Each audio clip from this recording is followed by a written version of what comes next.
Thanks for staying with us. You're watching WION The World is One. I'm Adya Janeja and this is Speed News. Let's start with all the stories making headlines today.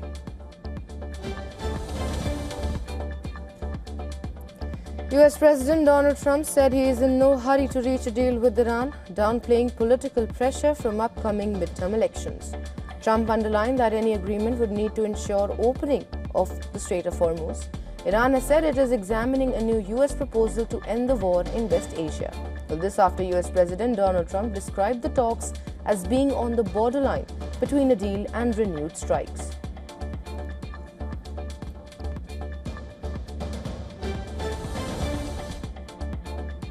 Iran's chief negotiator Ghalibaf accused US of trying to restart a war against Iran and forcing it into surrender. Ghalibaf said US actions suggest it has not abandoned military goals despite economic and political pressure and is seeking to trigger new conflict.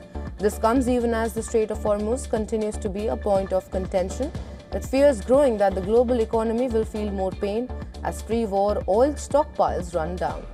Iran's Revolutionary Guards Navy said it had allowed 26 vessels, including oil tankers, to pass through the Strait of Hormuz over the previous 24 hours after providing coordination and security.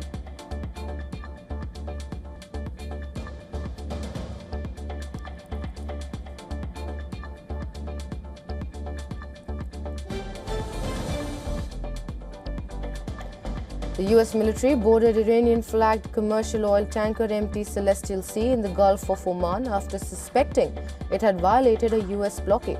US Central Command said US forces released the ship, which was headed towards an Iranian port, and after searching it and directing its crew to alter the course.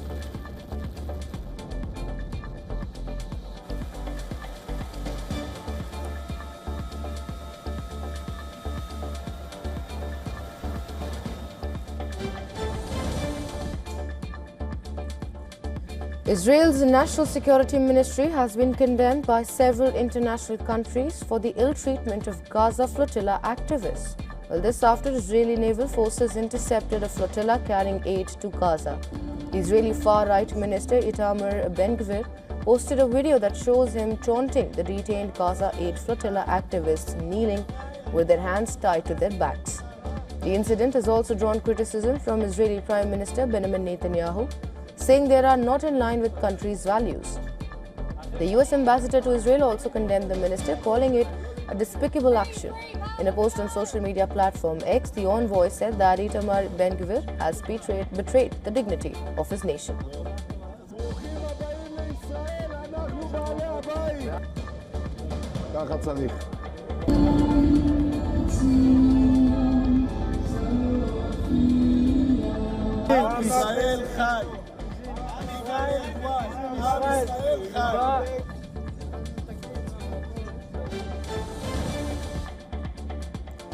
Well, as per reports, Chinese President Xi Jinping may visit North Korea as early as next week.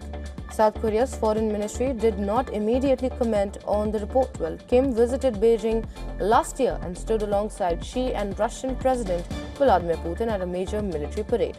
Notably, China is a key economic and political ally of North Korea, and the two have made efforts to reinforce ties that had cooled during the COVID-19 pandemic.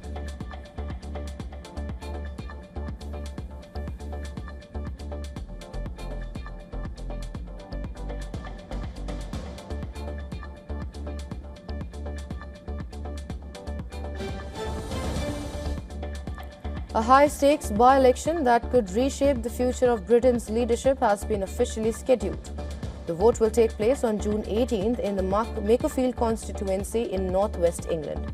The by-election comes after Labour MP George Simons resigned, paving the way for long-time Labour politician Andy Burnham to attempt a return to Parliament.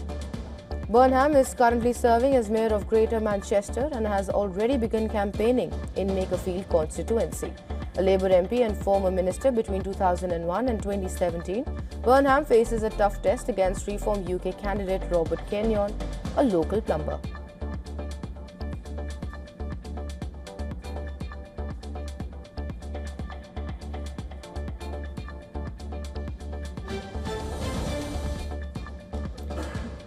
UK PM Keir Starmer defended a contentious move to ease sanctions on imports of Russian jet fuel and diesel as the West Asia core causes prices to spiral. Starmer, in a call with Ukrainian President, assured him that as a result of the UK's actions to date, there will be less Russian oil on the market, with Russia weaker as a result. Opposition parties have heavily criticized the trade license, which allows the UK to import Russian crude oil refined in third countries such as India.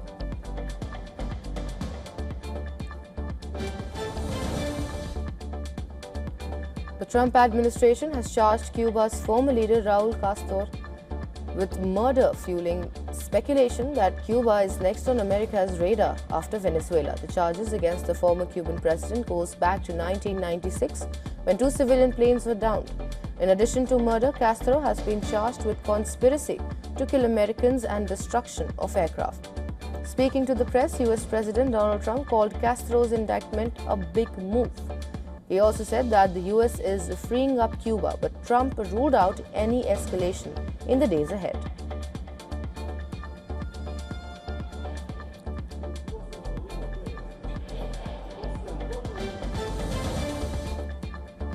President Donald Trump said the United States would help the Cuban people and was freeing up Cuba, which I already said. Speaking to reporters, Trump said Washington had deep expertise on Cuba. The US president cited the presence of US intelligence operations and the Cuban heritage of Secretary of State Marco Rubio.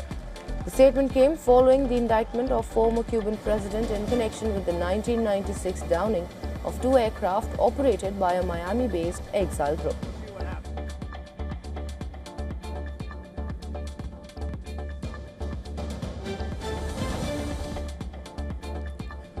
New Mexico authorities say 3 people are dead and more than a dozen first responders were assessed for exposure to an unidentified substance. This after they were called to a rural home for a suspected drug overdose.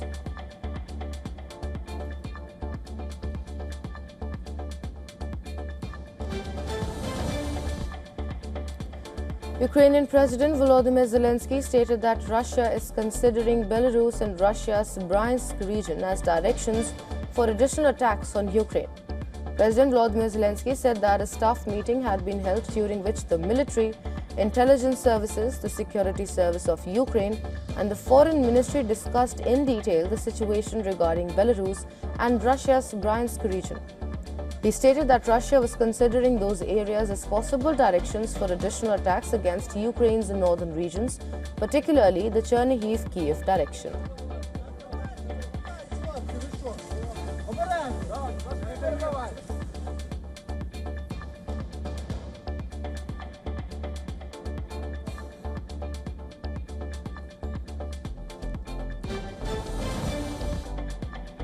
Ukrainian drones recently caused concern by entering Baltic airspace, leading to tensions with NATO countries on Wednesday. Lithuanians sheltered in Vilnius due to drone activity in Belarus. No injuries were reported, but these incidents have raised questions about NATO's air defenses. Ukrainian officials apologized, blaming Russian electronic interference for sending drones off course. Russia claims Ukraine is planning attacks from Baltic countries, though no evidence was provided. NATO has responded calmly, emphasizing its readiness to defend its territory.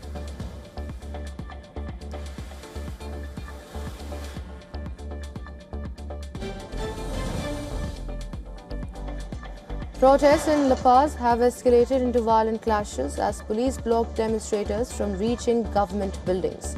Miners accuse the government of selling natural resources and ruling by decree and are demanding that it resigns. Weeks of unrest have caused severe shortages of food and basic goods, with blocked roads driving prices sharply higher. With inflation at 14%, Bolivia is facing its worst economic crisis in decades.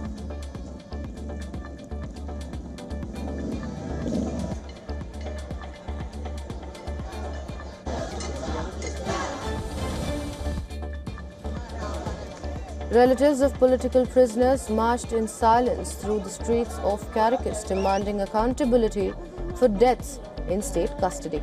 Venezuela's government plans to release from custody this week some 300 people, and some of whom have been detained for years for political reasons.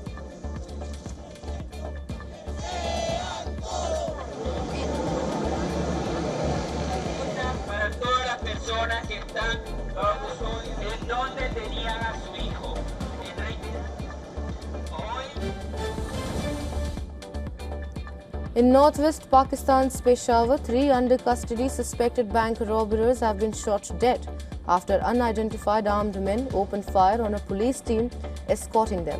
The incident occurred within the limits of Machni Gate police station when unknown assailants attacked an investigation team escorting the suspects during the course of interrogation.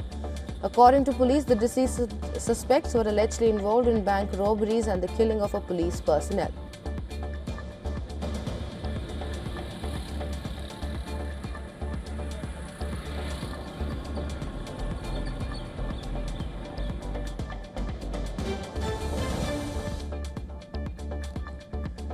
Commercial vehicle unions across Delhi and its surrounding cities have announced a 3-day strike from May 21st to May 23rd.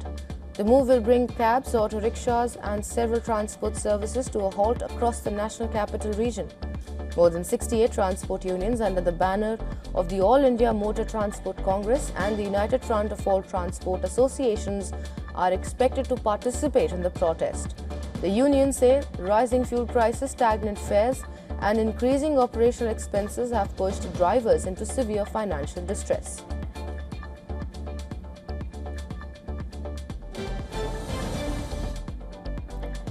The Congress party is set to join the Tamil Nadu cabinet after a 59-year hiatus. 2 Congress MLAs in Tamil Nadu will be taking oath as ministers in Vijay's cabinet today, marking the party's comeback to the state government. The 2 MLAs who are set to take oath are Rajesh Kumar and P. Vishwanathan. AICC General Secretary K.C. Venugopal announced the decision by sharing a post on X. He said Congress President Mallikarjun Kharge has approved the induction of these MLAs into the Tamil Nadu cabinet, calling the occasion a historic one.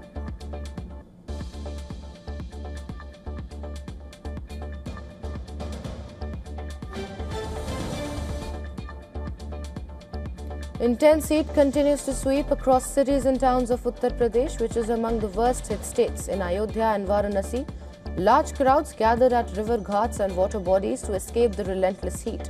Intense heat continues to sweep across cities and towns of Uttar Pradesh, which is among the worst hit states. In Ayodhya and Varanasi, large crowds gathered at the water bodies to escape the heat.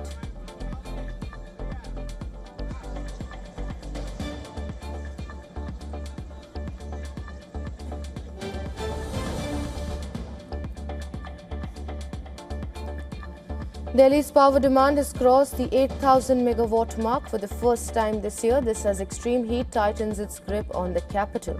The city recorded a peak demand of 8,039 megawatts at 3:35 p.m. on Wednesday. This is the highest electricity load seen so far in 2026. The spike comes amid soaring temperatures and an intense summer that has pushed continuous air conditioners, coolers and fans across the city to run. Delhi has also crossed the 7,000 megawatts mark early this year. In April itself, in previous years, the city reached the level only in the month of May. Officials now expect demand to cross 9,000 megawatts later this summer, potentially breaking last year's all-time record of 8,656 megawatts.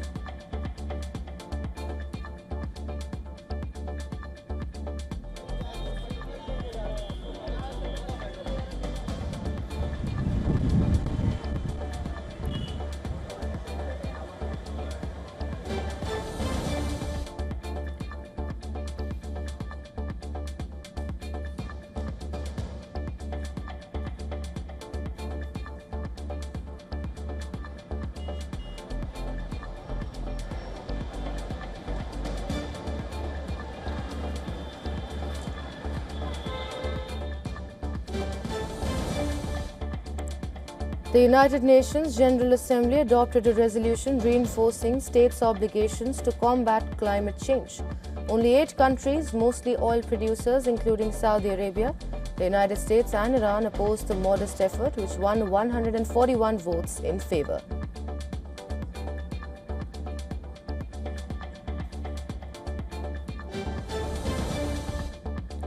A flash flood from heavy rains altered traffic on an Atlanta interstate. As city workers cleared storm drains to elevate the flooding. Footage showed cars stalled out on Interstate 75 and Interstate 85 during rush hour. WSB reported that the road has since reopened, but that a flash flood alert remained in effect until at least the end of the day.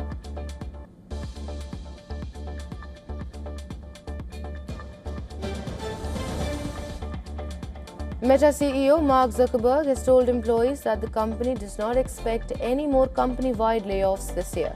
The announcement came as Meta carried out a major restructuring exercise that included cutting 10% of its global workforce and transferring around 7,000 employees to new AI-focused initiatives.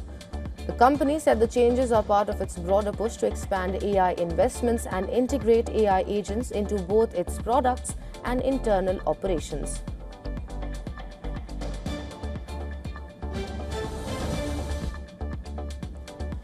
US President Donald Trump is expected to sign an executive order on artificial intelligence and cybersecurity as early as this week. The order introduces a voluntary framework for AI developers to engage with the US government before the public release of advanced models. This could include sharing systems up to 90 days before launch and providing early access to critical sectors such as banking. The move comes amid a growing divide within Trump's support base. Hardline allies are pushing for strict government approval and testing of high-risk AI models.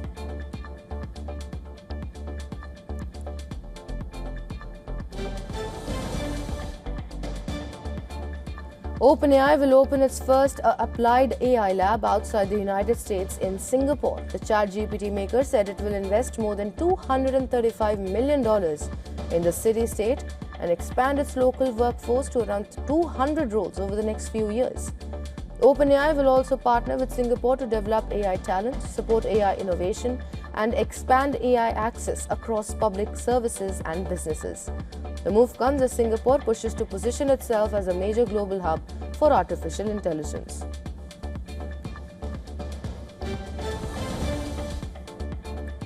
Global markets rallied after strong earnings from Nvidia and the suspension of a major Samsung worker strike lifted investor confidence, while Asian shares climbed sharply, with South Korea's Kospi surging more than 4% and Japan's Nikkei gaining nearly 2%. Chipmaker stocks advanced after Nvidia issued a strong revenue forecast, easing concerns over AI demand. Markets were also supported by signs of easing tensions in West Asia as some vessels resumed movement through the Strait of Hormuz. Meanwhile, Wall Street closed higher overnight, although investors remain cautious over possible future US actions against Iran and rising inflation concerns.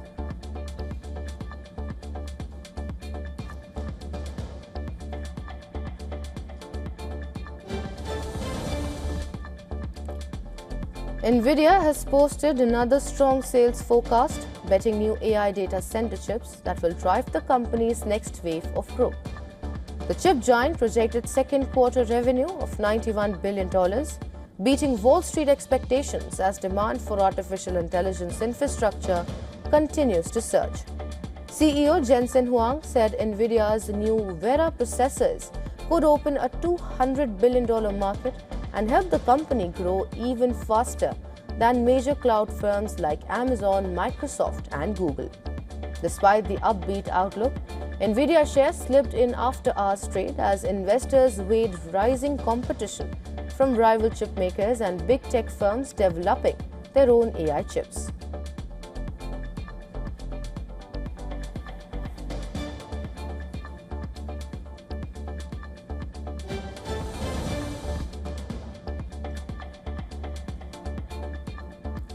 SpaceX has revealed heavy AI-related losses in its IPO filing as Elon Musk bets the company's future on artificial intelligence and space technology. The filing shows SpaceX, which lost nearly $2 billion in the first quarter, with most losses tied to Musk's AI company xAI. Despite that, investors are eyeing what could become the world's largest IPO, potentially valuing SpaceX at $1.75 trillion. Musk will retain tight control of the company through a special voting structure. But SpaceX's future growth will come from AI data centers, Starlink internet services, and long-term plans for Mars missions and space-based computing.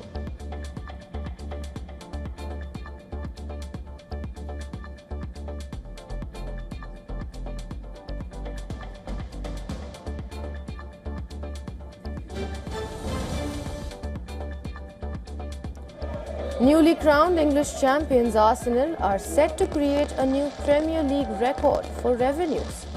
According to The Times, in the UK, the club's title-winning season should result in the Gunners posting revenues of up to £770 million this season, which is a little over $1 billion.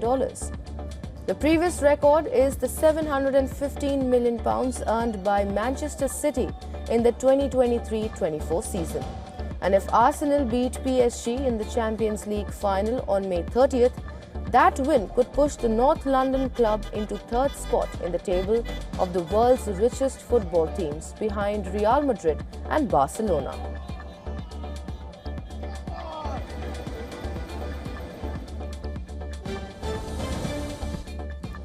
Pakistan Test captain Shan Masood refused to answer questions on the future of his role in the side after a series loss to Bangladesh. Pakistan fell to a 2-0 series defeat to Bangladesh following a 78-run defeat in Sylhet. This marked the second successive Test series win for Bangladesh over Pakistan under Shan Masood's captaincy. Pakistan have also become the first team other than Zimbabwe to lose 4 consecutive Tests to Bangladesh. Masood said that structural changes are required for Pakistan to improve in Test cricket. The team has now also lost 7 straight away Tests.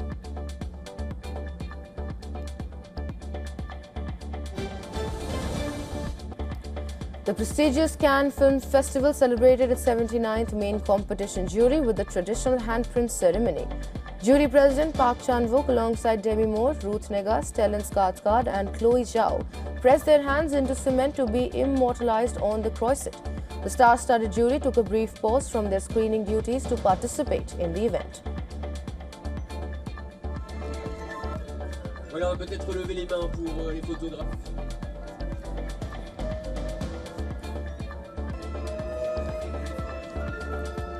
Ici, le livre d'or de la ville. On va demander à...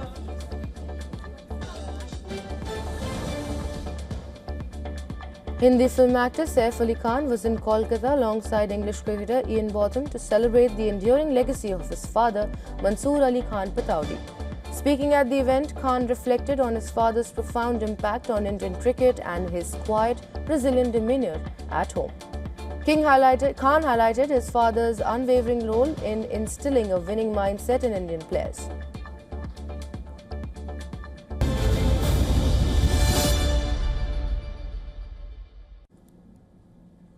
Well, that is it in this edition. News and updates will continue on the other side. Keep watching Beyond World is One.